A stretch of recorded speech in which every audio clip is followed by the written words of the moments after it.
आज 25 फरवरी है। हाँ आज हम अभी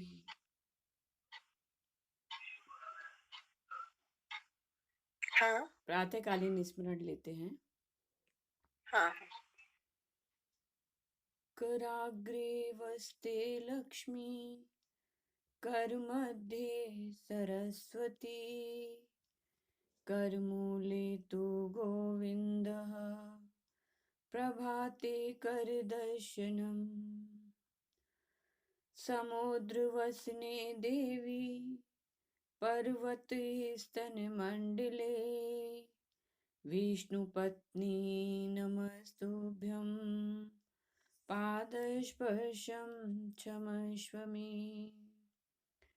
गंगे च यमुने चैव, गोदावरी सरस्वती, नर्मदा सिन्धु कावेरी, जलेऽस्मिन् सन्निधिं कुरु।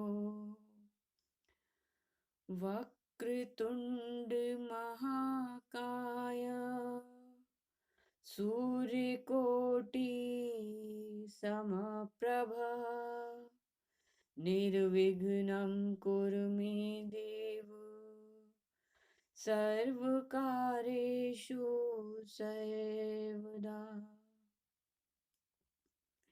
सरस्वत्यै नमस्तुभ्यं, वरदे कामरूपिणी, विद्यारम्भं करिष्यामि, सिद्धिर्भवतु मे सदा। गुरुर्ब्रह्मा गुरुर्विष्णु, गुरुर्देवो महेश्वरा, गुरु साक्षात् परब्रह्म, तस्मै श्री गुरुवे नमः। आदित्यस्य नमस्कारान् ये कुर्वन्ति दिने दिने, आयु प्रज्ञा बलं वीर्यं, तेजस्तेषां च जायते। ॐ असतो मा सद्गमय, तमसो मा ज्योतिर्गमय, मृत्युर्मामृतं गमय। ओम शांति शांति शांति। माहेश्वर सूत्र। ऐ उणरिल रिक, ऐ ओंग, ऐ ओच, है वरट लण, यमंगण नम झवैया गड दश, जब गड दश, खफु छठत चटत, कपय शश सर अल। सर्वेभ्यो नमो नमः। सर्वेभ्यो नमो नमः। वंदना महोदय नमो नमः। सर्वेभ्यः नमो नमः। महोदय प्रातःकालीन वंदना अभवत्? आम महोदय। तर्हि अहम् अद्यापि श्लोकस्य अनुगायनं कारयामि, तदनन्तरम् अर्थः अपि वदामि। भवत्या एतदनन्तरम् अभ्यासं कुरु। आम महोदय।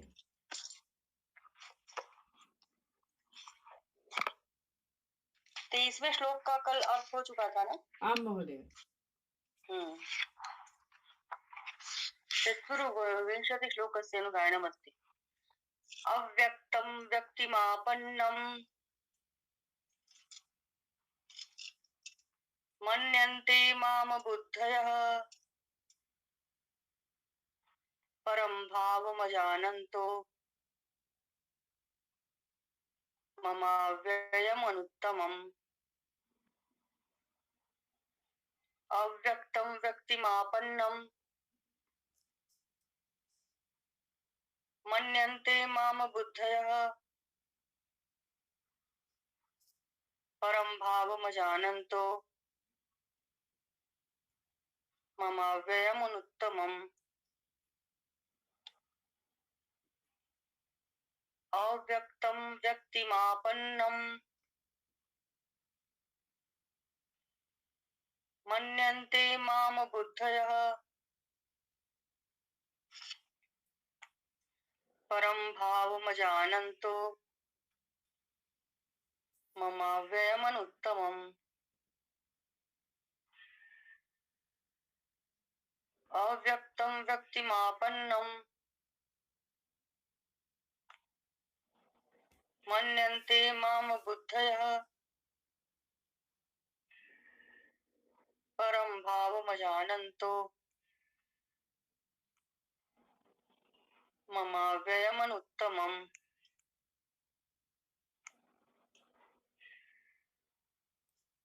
अव्यक्तं व्यक्तिमापन्नं मन्यन्ते माम बुद्धयः परं भावमजानन्तो ममाव्ययमनुत्तमम् अभवत्। आं महोदय।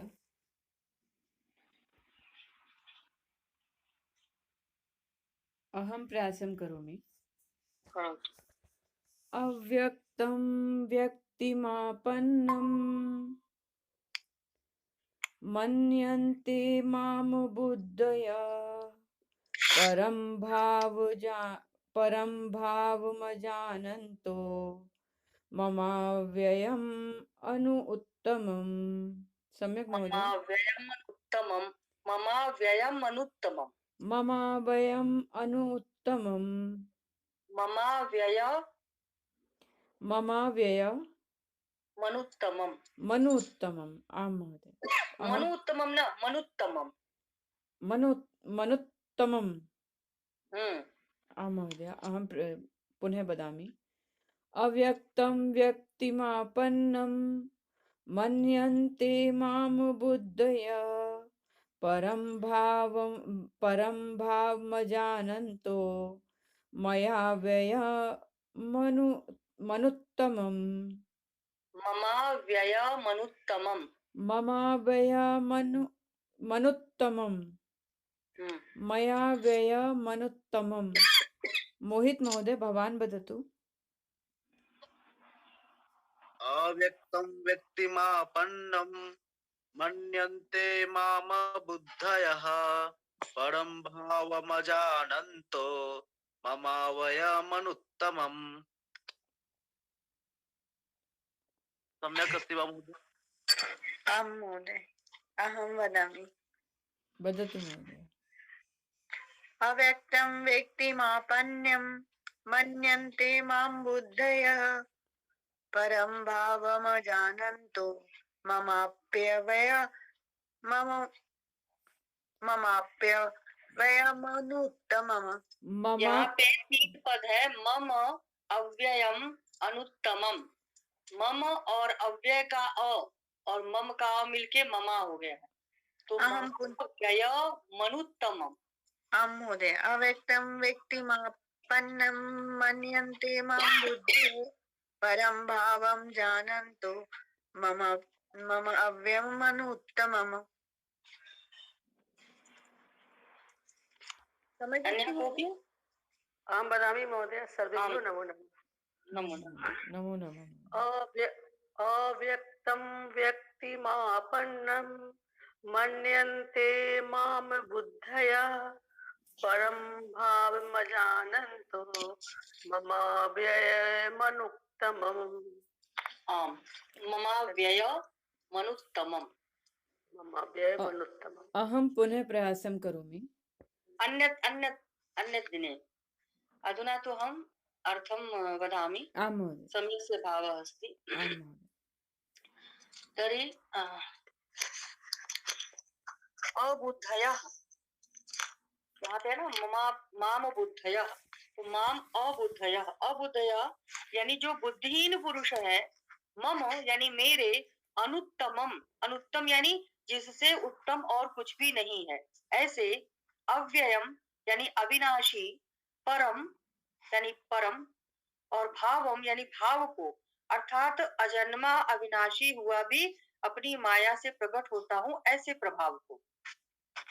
अजानन्तः न जानन्तः इति अजानन्तः नहीं जानते हैं। कैसे नहीं जानते हैं? तो तत्वतः न जानते हुए अव्यक्तम, मन और इंद्रियों से जो परे है, ऐसे माम, मुझ सच्चिदानंद घन परमात्मा को व्यक्तिम आपन्नम मन्यते, मनुष्य की भांति जन्म मानकर व्यक्तिम, व्यक्ति भाव को आपन्नम, प्राप्त हुआ, मन्यन्ते, मानते हैं।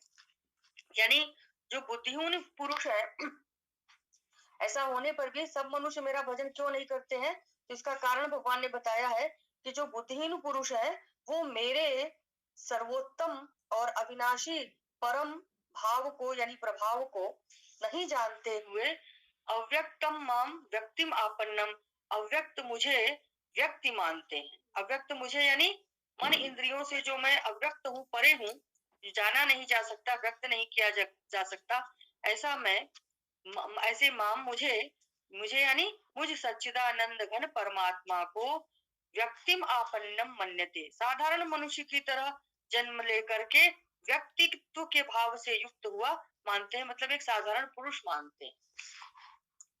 तो बुद्धिहीन मनुष्य मेरे सर्वश्रेष्ठ अविनाशी परम भाव को न जानते हुए अव्यक्त यानी मन इंद्रियों से परे मुझ सच्चिदानंद घन परमात्मा को मनुष्य की तरह ही शरीर धारण करने वाला मान लेते हैं, और मनुष्य मानने के कारण वो मुझे अपने से अलग नहीं समझते हैं, इसलिए मेरे अंदर परमेश्वरत्व का उन्हें भान नहीं होता है, इसलिए वो मेरी आराधना नहीं करते हैं। इसके पहले कल हम लोग चर्चा किए थे ना कि जो है देवताओं की उपासना बहुत सीमित और अंत वाले फल को देने वाली है, लेकिन फिर भी मनुष्य उसमें उलझ जाता है और भगवान की पूजा में नहीं लगता है। तो भगवान ने उसी प्रश्न का उत्तर यहाँ पे दिया है। क्यों ऐसा करते हैं लोग? तो क्योंकि जो बुद्धिहीन होते हैं वो भगवान के सर्वश्रेष्ठ अविनाशी परम भाव को नहीं जानते हैं और मन इंद्रियों से परे उस सच्चिदानंद घन परमात्मा को साधारण मनुष्य की तरह शरीर धारण करने वाला मानते हैं। शब्दार्थ स्पष्ट हो गया? हाँ महोदय। अब आगे देखते हैं। तो कह रहे अव्यक्तम व्यक्तिमापन्नम ममा व्ययम अनुत्तमम, ये पूरा श्लोक है। तो कह रहे हैं कि जो मनुष्य निर्बुद्धि है और जिनकी मेरी में श्रद्धा भक्ति नहीं है, वो अल्प मेधा के कारण यानी अपनी समझ की कमी के कारण मुझको साधारण मनुष्य की तरह अव्यक्त से व्यक्त होने वाला यानी जन्मने मरने वाला मानते हैं। मेरा जो अविनाशी अव्यय भाव है यानी जिससे बढ़कर दूसरा कोई हो ही नहीं सकता, और जो देश काल वस्तु व्यक्ति आदि में परिपूर्ण रहता हुआ इन सब से अतीत है, परे है, सदा एक रूप रहने वाला है, निर्मल है, असंबद्ध है, ऐसे मेरे अविनाशी भाव को वो नहीं जानते, और मेरे अवतार लेने का जो तत्व है उसको भी वो नहीं जानते हैं, इसलिए वे मुझको साधारण मनुष्य मानकर मेरी उपासना नहीं करते हैं, बल्कि अन्य देवताओं की उपासना करते हैं। अबुद्धया पद का अर्थ ये नहीं है कि उनमें बुद्धि का अभाव है, बल्कि बुद्धि में विवेक रहते हुए भी यानी संसार को उत्पत्ति विनाशशील जानते हुए भी इसे मानते नहीं है, यही उनमें बुद्धि रहित पना है यानी मूर्खता है। दूसरा भाव ये है कि कामना को कोई रख नहीं सकता और कामना रह नहीं सकती, क्योंकि कामना पहले नहीं थी और कामना पूर्ति के बाद भी कामना नहीं रहेगी। तो वास्तव में कामना की सत्ता ही नहीं है, तो फिर भी उसका त्याग नहीं कर सकते, यही सबसे बड़ी अबुद्धिपना है, मूर्खता है। तो मेरे स्वरूप को न जानने से वो अन्य देवताओं की उपासना में लग गए हैं और उत्पत्ति विनाशशील पदार्थों की कामना में लग जाने से वे बुद्धिहीन मनुष्य मुझसे विमुख हो गए हैं, जबकि मैं मुझसे अलग वो हो ही नहीं सकते, फिर भी मैं भी उनसे अलग नहीं हो सकता, लेकिन कामना के कारण ज्ञान ढक जाने से वो देवताओं की तरफ खिंच जाते हैं, और अगर वो मुझको जान जाते तो फिर केवल मेरा ही भजन करते। ये भी उनकी बुद्धिहीनता है। अब बुद्धिमान मनुष्य कैसे होते हैं? तो कह रहे हैं कि बुद्धिमान मनुष्य वो होते हैं जो भगवान के शरण होते हैं, वो भगवान को ही सर्वोपरि मानते हैं। दूसरा अल्पमेधा वाले जो पुरुष होते हैं वो कैसे होते हैं? तो अल्पमेधा वाले पुरुष वो होते हैं जो देवताओं के शरण होते हैं और देवताओं को अपने से बड़ा मानते हैं, जिससे उनमें थोड़ी नम्रता सरलता रहती है। और अबुद्धि वाले मनुष्य वो होते हैं जो भगवान को देवता जैसा भी नहीं मानते, लेकिन साधारण मनुष्य ही मानते हैं, वो अपने को ही सर्वोपरि और सबसे बड़ा मानते हैं, यही तीनों में अंतर है। तो परम भावम अजानंतः, इसका मतलब ये है कि मैं यानी यानी अजन्मा, अजन्मा रहता हुआ, अविनाशी होता हुआ और लोगों का ईश्वर होता हुआ ही अपनी प्रकृति को वश में करके योग माया से प्रकट होता हूँ। इस मेरे परम भाव को बुद्धहीन मनुष्य नहीं जानते हैं। हम लोग तीसरे अध्याय में भी पढ़ चुके हैं कि जन्म कर्म च मे दिव्यम, मेरे जन्म और कर्म सब दिव्य होते हैं। और अनुत्तमम भगवान ने कहा है, अनुत्तमम का अर्थ है कि जो क्षर से अतीत और अक्षर से उत्तम बताया गया है, यानी जिससे उत्तम दूसरा कोई तत्व है ही नहीं, ऐसे मेरे अनुत्तम भाव को वो नहीं जानते। ऐसा ही अनुत्तम शब्द हम लोग पहले भी पढ़ चुके हैं ईश्वरत्व के संबंध में। तो ये जो 24वें श्लोक है, इसका अर्थ कुछ लोग योगी ये भी कहते हैं कि ये अव्यक्तम माम व्यक्तिम मन्यन्ते, नीचे है ना, अव्यक्तम व्यक्तिम आपन्नम मन्यते माम। तो जो लोग सदा निराकार रहने वाले मुझको केवल साकार मानते हैं, वो निर्बुद्धि हैं। ये भी एक अर्थ होता है, क्योंकि वो मेरे अव्यक्त निर्विकार और निराकार स्वरूप को नहीं जानते। दूसरा कुछ लोग ऐसा भी अर्थ करते हैं कि व्यक्तिम आपन्नम माम अव्यक्तम मन्यन्ते। तो अबुद्धया अर्थात मैं अवतार लेकर तेरा सारथी बना हुआ हूँ, ऐसे मेरे को केवल निराकार मानते हैं, वे निर्बुद्धि हैं, क्योंकि वे मेरे सर्वश्रेष्ठ अविनाशी भाव को नहीं जानते। तो इन दोनों अर्थों में से कोई भी अर्थ ठीक नहीं है। अगर हम कहते हैं कि अव्यक्तम माम व्यक्तिम आपन्नम मन्यन्ते अबुद्धया, तो भी ठीक नहीं है। अगर हम ये कहते हैं कि व्यक्तिम आपन्नम माम अव्यक्तम मन्यन्ते ते अबुद्धया, तो ये भी अर्थ ठीक नहीं है। क्यों? क्योंकि ऐसा अर्थ मानने पर केवल निराकार को मानने वाले साकार रूप की और साकार रूप के उपासक जो है वो साकार रूप के उपासकों की वो निंदा करेंगे, और केवल साकार मानने वाले निराकार रूप की और निराकार के उपासकों की निंदा करेंगे। ये एक देशीय भाव हो जाएगा। मतलब कुछ लोग साकार ब्रह्म को ही मानेंगे, सगुण ब्रह्म को ही, कुछ निराकार को ही। तो सगुण वाले निर्गुण की निंदा करेंगे, निर्गुण वाले सगुण की निंदा करेंगे। इसलिए ये दोनों ही मत ठीक नहीं। अब इसमें आगे देखते हैं, कह रहे हैं कि पृथ्वी, जल, तेज आदि जो भी 5 ये महाभूत हैं, जो कि विनाशी हैं और विकारी हैं। हम लोग जब उसमें न्याय वैशेषिक दर्शन में बताया गया है कि जब सृष्टि प्रक्रिया होती है तो सबसे पहले आकाश उत्पन्न होता है, और आकाश से वायु की उत्पत्ति होती है, वायु से जल की उत्पत्ति होती है, जल से अग्नि की उत्पत्ति होती है, और अग्नि से पृथ्वी की उत्पत्ति होती है। और जब प्रलय होता है तो यही होता है, प्रलय काल में पृथ्वी जो है अग्नि में, अग्नि जो है जल में, जल जो है वायु में, और वायु अंतरिक्ष में विलीन हो जाता है। तो ये जो 5 महाभूत है ये भी विनाशी है, यानी इनका भी नाश होता है। और ये विनाशी कैसे है? तो जो इनका स्थूल रूप हमें दिख रहा है ये विनाशी है, लेकिन जो सूक्ष्म परमाणु रूप है उस परमाणु रूप से ये कभी भी नष्ट नहीं होते हैं, यानी पृथ्वी के परमाणु तब भी रहते हैं। तो स्थूल और सूक्ष्म ये 2 तरह के भाव है इन सभी 5 महाभूतों में भी। तो स्थूल रूप से पृथ्वी हमें साकार दिखाई पड़ रही है, बड़े बड़े पर्वत है, ये मैदान है, और परमाणु रूप से पृथ्वी निराकार है। जल जो है वो हमें दिखाई पड़ता है, हमें जल बर्फ के रूप में दिखता है, बूंदों के रूप में पड़ता है। बादल और भाप रूप से भी हमें साकार दिखाई पड़ता है, लेकिन परमाणु रूप से जल भी निराकार है, हम उसको अपनी नंगी आंखों से नहीं देख सकते। ऐसे ही तेज तत्व है, वो काठ में और दिया सलाई में रहता हुआ भी वो निराकार है, और प्रज्वलित होने से यानी अग्नि जब दैखती है, जलती है, तो फिर वो साकार भी है। तो इस तरह से भौतिक सृष्टि के भी दोनों रूप होते हैं, और दोनों रूप होते हुए भी वास्तव में वो 2 नहीं होती है बल्कि एक ही होती है। और साकार होने पर निराकार में कोई बाधा नहीं लगती, और निराकार होने पर साकार में कोई बाधा नहीं लगती। तो फिर परमात्मा के साकार और निराकार दोनों होने में क्या बाधा है? यानी कोई बाधा नहीं। तो वो साकार भी है और निराकार भी है, सगुण भी है और निर्गुण भी है। गीता साकार, निराकार, सगुण, निर्गुण दोनों को मानती है, क्योंकि अभी हम लोग आगे पढ़ेंगे 9वें अध्याय में, तो वहां पे भगवान ने अपने को अव्यक्त मूर्ति कहा है। 4थे अध्याय में भी हम लोग पढ़ चुके हैं, वहां पे भगवान ने 6वें श्लोक में कहा है कि मैं अज होता हुआ भी प्रकट होता हूँ। अज यानी अजन्मा होता हुआ भी मैं प्रकट होता हूँ, मैं अविनाशी होता हुआ भी अंतर्धान हो जाता हूँ, और सबका ईश्वर होता हुआ भी आज्ञा पालक बन जाता हूँ, यानी पुत्र और शिष्य बन जाता हूँ। अर्जुन का सारथी इन्होंने किया ही। तो इस तरह से निराकार होते हुए साकार होने में और साकार होते हुए निराकार होने में भगवान में किंचित मात्र भी अंतर नहीं आता है। ऐसे भगवान के स्वरूप को न जानने के कारण लोग उनके विषय में तरह तरह की कल्पनाएं करते हैं। तो यही इसका अर्थ है। अव्यक्तम व्यक्तिमापन्नम अव्यक्तम व्यक्तिमापन्नम मन्यन्ते माम बुद्धया। स्पष्ट है? हाँ महोदय। हाँ महोदय। कितना समय हो गया? 6:30 बजने वाला है महोदय। 6:29 हो रहा है।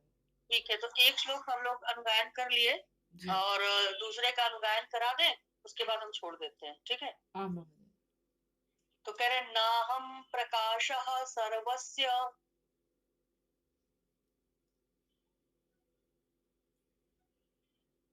योग माया समावृतः मूढ़ोऽयं नाभिजानाति लोको मामजमव्ययम्।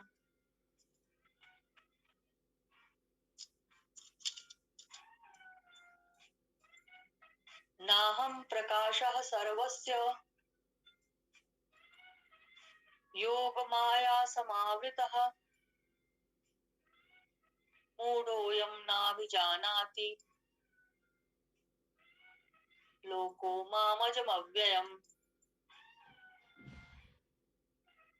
नाहं प्रकाशः सर्वस्य योगमाया समावृतः मूढ़ोऽयं नाभिजानाति लोको मामजमव्ययम्। नाहं प्रकाशः सर्वस्य योगमाया समावृतः मूढ़ोऽयं नाभिजानाति लोको मामजमव्ययम्। नाहं प्रकाशः सर्वस्य योगमाया समावृतः मूढ़ोऽयं नाभिजानाति लोको मामजमव्ययम्। अभवत् महोदय। आम्। अखिल महोदय भवानपि आगच्छति। नमो नमः। नमो नमः। नमो नमः महोदय। सर्वेभ्यः नमो नमः। उस समय का अभाव है, इसलिए आजकल सुबह ही थोड़ा हम आ जा रहे हैं और जल्दी निकल जा रहे हैं। अब इस विषय में आपको जो कहना हो कहिए। जो श्लोक अभी हम लोगों ने पढ़ा इसका व्याख्यान, उसमें आप भी अपनी कुछ दृष्टि रखिए, उसको हम सुनते रहेंगे और अपना आगे का मार्ग प्रशस्त करते रहेंगे।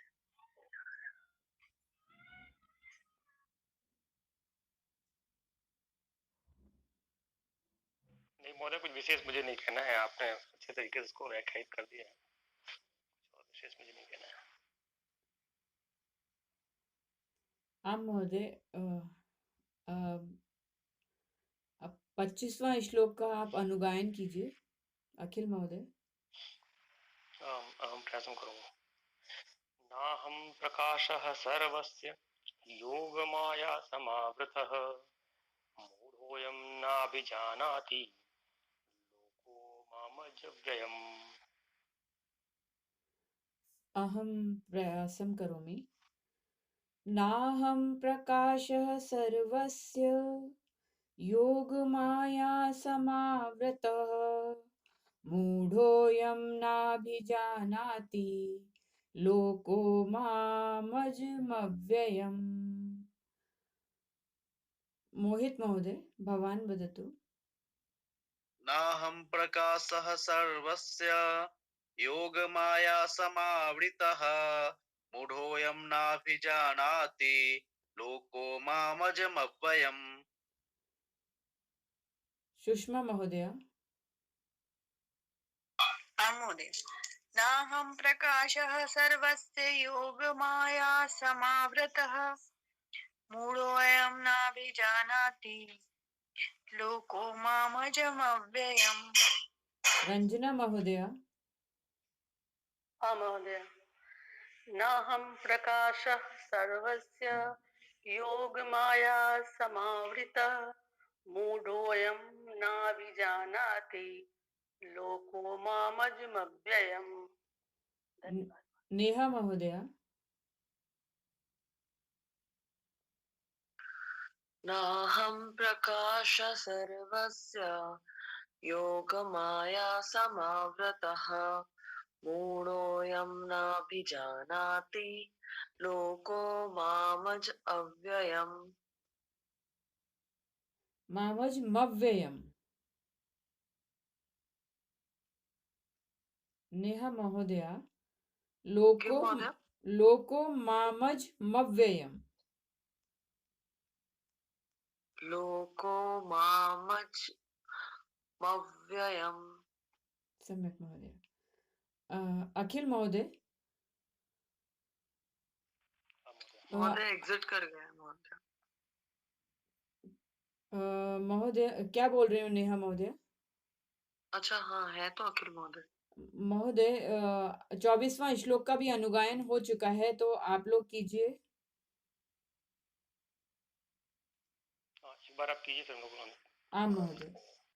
अव्यक्तं व्यक्तिमापन्नम् अव्यक्तं व्यक्तिमापन्नं मन्यन्ते मां बुद्धया मन्यन्ते मां बुद्धया परं भावमजानन्तो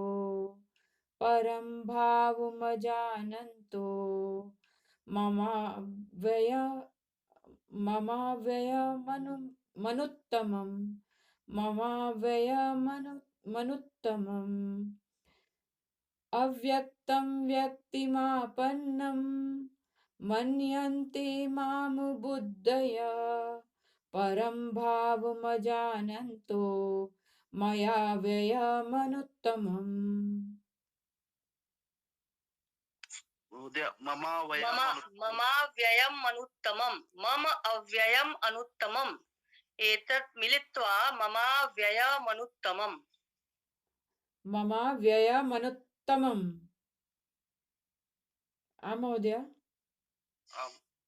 आमां समीचीनम्। अखिल महोदय भवान् वदतु। महोदय प्रश्न करोमि। अव्यक्तं व्यक्तिमापन्नं मनयन्ते माम बुद्धयः परं भावमजानन्तो मम अव्ययम् अनुत्तमम्। एक बार पुनः प्रयासं करोमि।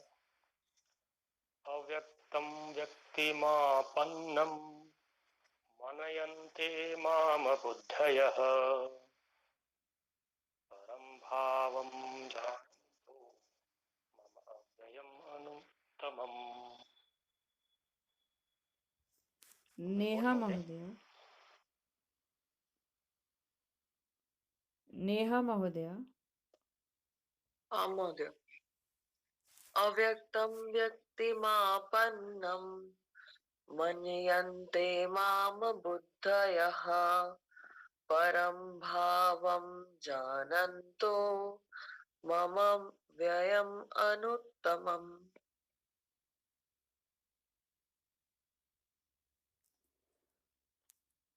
सम्यक् महोदय। मोहित महोदय भवान् वदतु। अव्यक्तं व्यक्तिमापन्नं मन्यन्ते माम बुद्धयः परं भावमजानन्तो ममावयमनुत्तमम्। सुषमा महोदय। आं महोदय। अव्यक्तं व्यक्तिमापन्नं मन्यन्ते मां बुद्धयः परं भावमजानन्तो ममाप्यवयमनुत्तमम्। मनावयमनुत्तमम्। रंजना महोदय। मम अव्ययम् अनुत्तमम्। महोदय। अव्यक्तं व्यक्तिमापन्नं मन्यन्ते माम बुद्धयः परं भावमजानन्तो ममाव्ययमनुत्तमम्।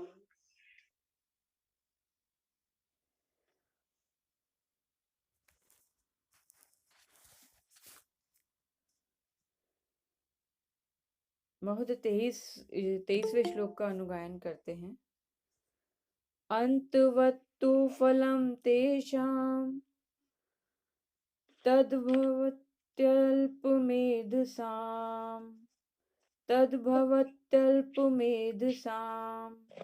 देवान् देवयजो यान्ति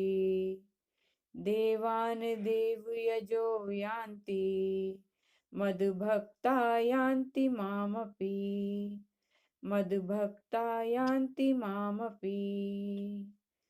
अन्तवत्तु फलं तेषां तद्भवत्यल्पमेधसां देवान् देवयजो यान्ति मद्भक्ता यान्ति मामपि। अखिल महोदय भवान गायतु।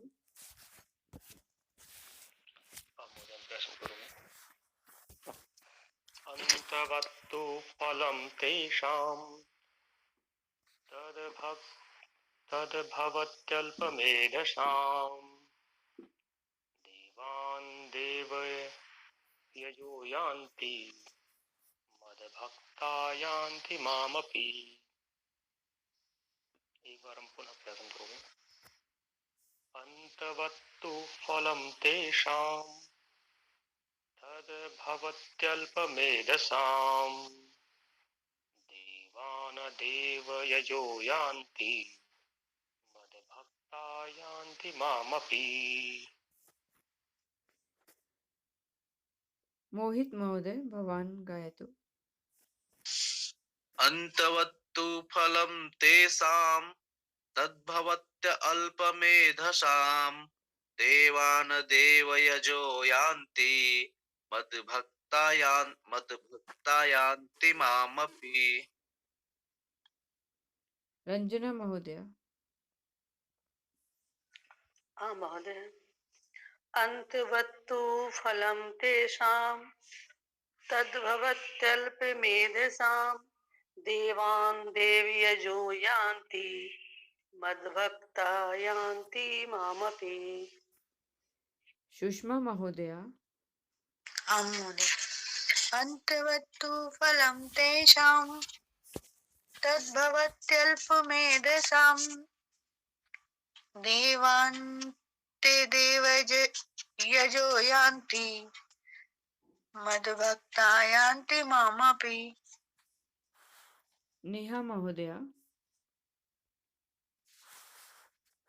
आं महोदय। अन्तवत्तु फलं तेषां तद्भवत्यल्पमेधसां देवान् देवयजो यान्ति मद्भक्ता यान्ति मामपि।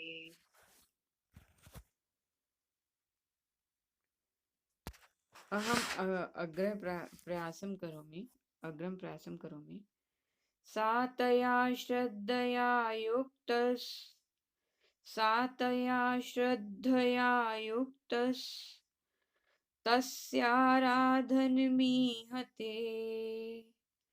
तस्याराधनमीहते लभते च ततः कामान्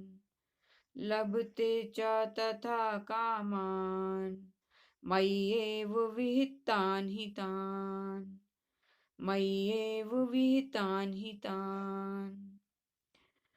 वह पुरुष उस श्रद्धा से युक्त होकर उस देवता का पूजन करता है और उस देवता से मेरे द्वारा ही विधान किए हुए उस इच्छित भोगों को निसंदेह प्राप्त करता है।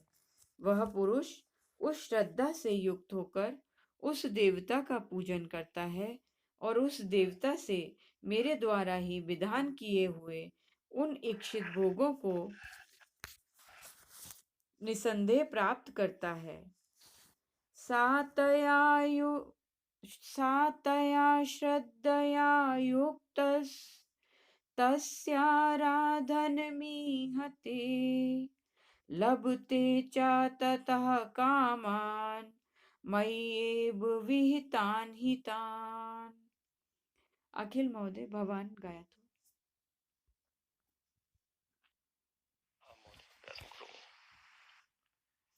सतया श्रद्धया युक्तस्तस्याराधनमीहते लभते च ततः कामान् मय्येव विहितान् हितान्।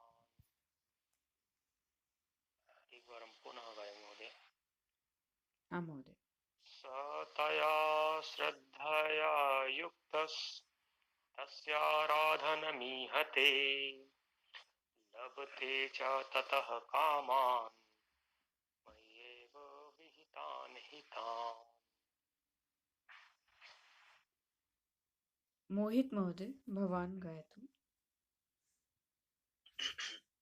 सतया श्रद्धया युक्तस्तस्याराधनमीहते लभते च ततः कामान् मयि एव विहितान् हितान्। रंजना महोदय। हाँ महोदय। सतया श्रद्धया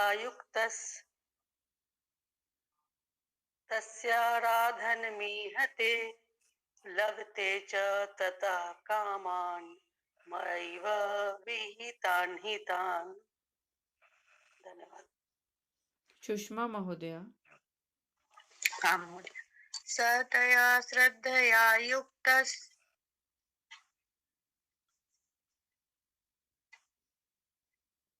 तस्याराधनमीहते लभते च ततः कामान् मया एव विहितान् हितान्। मय्येव विहितान् हितान्। नेहा महोदय। सतया श्रद्धया युक्तः तस्याराधनमीहिते लभते च ततः कामान् मय्येव विहितान् हितान्।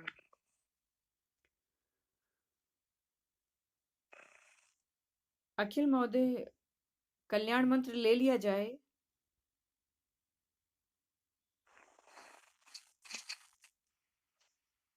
हाँ ले सकती हूँ। हाँ महोदय। ओम सर्वे भवन्तु सुखिनः सर्वे सन्तु निरामय सर्वे भद्राणि पश्यन्तु मा कश्चित् दुर्भाग् भवेत्। ओम शांति शांति शांति। जयतु संस्कृतम जयतु भारतम। धन्यवाद महोदय, धन्यवाद महोदय। पुनर्मिलामः।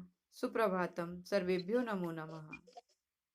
धन्यवाद महोदय। धन्यवाद महोदय। सर्वेभ्यो एक नमो नमः। निवेदन था आप लोगों से। आप सभी लोग हम लोग नियमित रूप से आ ही रहे हैं और एक आध बार मैंने चर्चा भी की है। ये अभ्यास आप लोग जरूर करते रहिए जो एक बार मैंने निवेदन किया था आप सभी लोगों से। जब भी आप समय पाएं प्रातः और सायंकाल उचित रहेगा। महोदय जो लिंक है उसको आप सुनकर देखा आपने? हाँ आपने बहुत अच्छे तरीके से किया हुआ है। वो एक अच्छा संकलन होता जा रहा है। आप इसको करते रहिए। हाँ तो महोदय। आगे जो प्रारंभिक विद्यार्थी लोग रहेंगे उनके लिए एक अच्छा प्रेरणा रहेगा। हाँ महोदय। धन्यवाद इतना महोदय। निवेदन कर रहा था कि अब लोग अपने ध्यान का एक अभ्यास का छोटा सा हमने प्रक्रिया किया था, उसको जरूर अब लोग जीवन में करते रहिए। और मुझे लगता है कि जितना ज्यादा हम अपने मन को स्थिर कर सकेंगे तो भगवत गीता का अध्ययन हमें और भी अधिक लाभकारी होता रहेगा। केवल सामान्य रूप से आंख बंद करके बैठ करके और विचारों के अवलोकन करना है, विचारों को देखना है, उस समय पे सोचना नहीं, सिर्फ देखना है। जब भी आप थोड़ा सा ऐसा समय पाएं जिसमें आप सहज रूप से बैठ सकते हैं और अन्य कोई आपको वहां पर किसी तरीके से किसी बाह्य क्रिया में कोई आपको संलग्न नहीं कर रहा है, तो अपने मन में उठ रहे विचारों को देखने का केवल प्रयास करें। देखने की प्रक्रिया मात्र से ही धीरे धीरे विचारों की आवृत्ति कम होती चली जाती है और अंततः विचार और विचारों के माध्यम से मन हमारे नियंत्रण में आ जाता है। और जब मन नियंत्रण में रहता है तो जिस भी विषय का हम अध्ययन कर रहे होते हैं उसकी धारणा अच्छे से होती है। हम सभी लंबे समय से धीरे धीरे करके भगवद गीता के एक श्लोक का अध्ययन करने का प्रयास कर रहे हैं। और ये उच्च कोटि का ज्ञान है कि हमें धारणा हो सके तो ये आवश्यक है कि हम अपने मन रूपी चंचल यंत्र को नियंत्रित रखें। हमारे व्यक्तित्व का एक बहुत महत्वपूर्ण ये यंत्र है जो हमको हमारे वातावरण से, हमारे आसपास की परिस्थितियों से सामंजस्य बैठाने में मदद करता है। किंतु ये यंत्र अगर अच्छे से हमारे हाथ में न रहे, हम उसके योग्य कुशल उसके प्रयोग करता न रहे तो वो ऐसे ही रह के चला जाता है। जब भी हमको अपने जीवन में कुछ अवसर मिलता है तो अपने इस यंत्र को साधने का प्रयास जरूर करना चाहिए। इसमें कम उम्र में ज्यादा लाभ हो सकता है क्योंकि बच्चे हर चीज सहज रूप से ग्रहण कर रहे होते हैं। लेकिन ऐसा नहीं कि हम बड़े लोग उन चीजों को सीख नहीं रहे, समझ नहीं रहे, या हमारे आगे आने वाला जीवन हमारे पास नहीं है। सभी का जितना भी जीवन बचा है वो यदि सहज रूप से कट सके उसके लिए बहुत आवश्यक है कि हम मन रूपी इस साधन को संभाल के रखें और उसको और अधिक से अधिक अपने नियंत्रण में रखने का प्रयास करें। भगवद गीता में भगवान ने कहा भी है कि जैसे पथभ्रष्ट योगी अपना यात्रा जहाँ पर समाप्त करता है अगले जन्म में वहीं से फिर प्रारंभ करता है वो, या फिर इस जन्म के किए हुए कार्यों के अनुरूप वो आगे चल करके उसका लाभ पाता है। मौर्य ने बहुत अच्छे तरीके से उसकी चर्चा भी की हुई है, अलग अलग 3 प्रकार के उसके परिणाम भी बताए हुए। तो हमारा किया हुआ साधन भजन व्यर्थ ना जाए। और भगवान ने आगे भी पहले भी शुरू में ही कहा है कि धर्म के मार्ग पे किया हुआ छोटा सा भी कार्य बहुत बड़े बड़े भय से हमारी रक्षा कर लेता है। तो मन की चंचलता को देखते हुए ये अर्जुन ने भी उसके बाद कहा है कि मन की चंचलता को देखते हुए उसको नियंत्रित करना कठिन ही कार्य है, किंतु थोड़ा थोड़ा थोड़ा करके अभ्यास करते रहने से ऐसा महान कार्य भी धीरे धीरे करके साधित हो जाता है। इसीलिए मैं बार बार आग्रह कर रहा हूँ, निवेदन कर रहा हूँ सभी से कि जब भी अवसर मिले आंखें बंद करके सहज रूप से बैठ करके, कोई मुद्रा नहीं है, कुछ भी अन्य नहीं है, इस तरीके से सहज रूप से यदि पलथी मार कर किसी आसन पर नहीं बैठ सकते हैं तो आराम से सोफे कुर्सी पर बैठ करके भी करें। मूल प्रक्रिया यही है कि मन में उठ रहे विचारों के बुलबुलों को देखना और उनको तिरोहित होने देना, उनको आगे बढ़ा देना। सोचना हम अक्सर करते रहते हैं, सोचना नहीं है, केवल देखना है। देखते रहने से धीरे धीरे जैसे जैसे अभ्यास की गहन होता जाएगा विचारों की आवृत्ति कम होती जाएगी, हमारे नियंत्रण में आएंगे। और ये बहुत बड़ी आध्यात्मिक साधना है जिसके माध्यम से हम अपने मन रूपी यंत्र की साधित हो जाने पर अपने सामने आने वाली परिस्थितियों में बहुत कुछ चीजों को सही सामंजस्य से कर सकते हैं। यदि हमारा मन स्थिर रहेगा तो हमारी बुद्धि का विकास होगा और हम अपनी बुद्धि का पूर्णतया प्रयोग कर सकेंगे। हमारा संदर्श नहीं बिगड़ेगा और हम सामने आने वाली परिस्थितियों को उचित रूप से देख भी पाएंगे। साथ ही साथ हमारा भगवद गीता का अध्ययन तो चल ही रहा है, उसके माध्यम से हमें विवेक वैराग्य तो प्राप्त हो ही रहा है। ये अभ्यास हमें अपने व्यक्तित्व में पड़े हुए इस मन रूपी महत्वपूर्ण यंत्र को ही साधित कर देगा तो हम और अच्छी प्रकार से अपना जीवन व्यतीत कर सकेंगे। ये मेरा विनम्र आग्रह है और हम लोग कर सकेंगे तो हमारे लिए बहुत कल्याणकारी होगा। धन्यवाद। बहुत अच्छे से महोदय आपने हमें आज मार्गदर्शन दिया। धन्यवाद महोदय। सर्वेभ्यो नमो नमः। सर्वेभ्यो नमो नमः। धन्यवाद महोदय। धन्यवाद।